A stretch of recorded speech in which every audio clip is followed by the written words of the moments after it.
Although this winter has been relatively mild, recent bouts of weather have made it clear that winter is planning on sticking around for at least the next couple of months. For times when the weather knocks out your electricity and possibly hot water, it's nice to know that there are shelters where you can be safe, warm, and fed during weather emergencies. PCN met up with officials from Pembroke to discuss their plan of action for our all-too-common winter emergencies. While the first snowstorm of 2016 left us in better shape here on the South Shore than it did in many of the surrounding states on the East Coast, it did serve as a reminder that winter is officially here and there are likely to be more storms before this season is over. The town of Pembroke dodged a pretty big bullet after this first major storm of the winter because nobody lost power. But in the event that they do, and it's an emergency situation, this is the place that they can come to, the Pembroke Council on Aging. Inside, there are several spacious rooms with plenty of chairs, tables, games, puzzles, televisions, and a fully functioning kitchen, among other accommodations. In fact, 3 years ago, the COA was put to the test as a shelter while many people in the town lost power for as long as 8 days. How many nights were you here? 3 nights. 3 nights. At least 3 nights, So, yeah. so Connie was here in Hurricane Nina, was one of the residents in town, and she stayed here 3 nights. And we had a great time. We had a great time. What about food? Oh, National Grid came in and Dunkin' Donuts, and we had wonderful food. Anna Siri is the council's director, and after showing us around, explains that the Council on Aging building now serves as the first stop before going to a shelter, rather than being the exclusive shelter that it was in 2013. In the event of a long snow emergency or some sort of emergency where our residents would lose their power, we would be the warming shelter.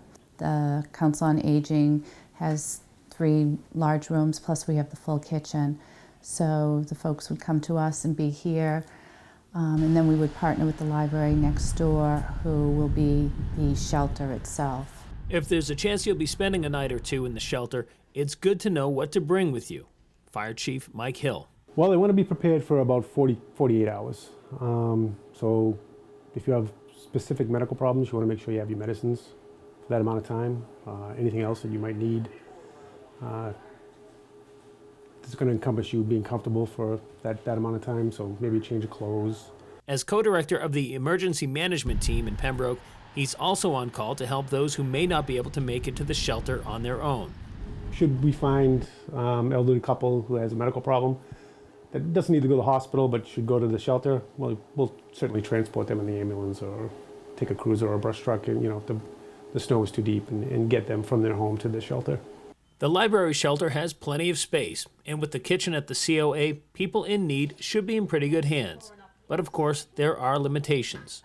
We are really set up for that first 48 to 72 hours, just to get people through the initial shock of not being able to be in their homes with the appropriate amount of heat, or should their home get damaged from the storm. After that, the Red Cross kicks in, all the regional FEMA shelters and Massachusetts Emergency Management shelters will take over. And while the 48 to 72 hour time frame is the threshold according to Chief Hill, it's possible that the shelter can go for longer thanks to this. Within the past month, the Pembroke Public Library received this brand new generator, so in the event of a storm where people do lose their power, this thing will keep the entire place running. Reporting from Pembroke, Brian Sullivan for PACTV Community News.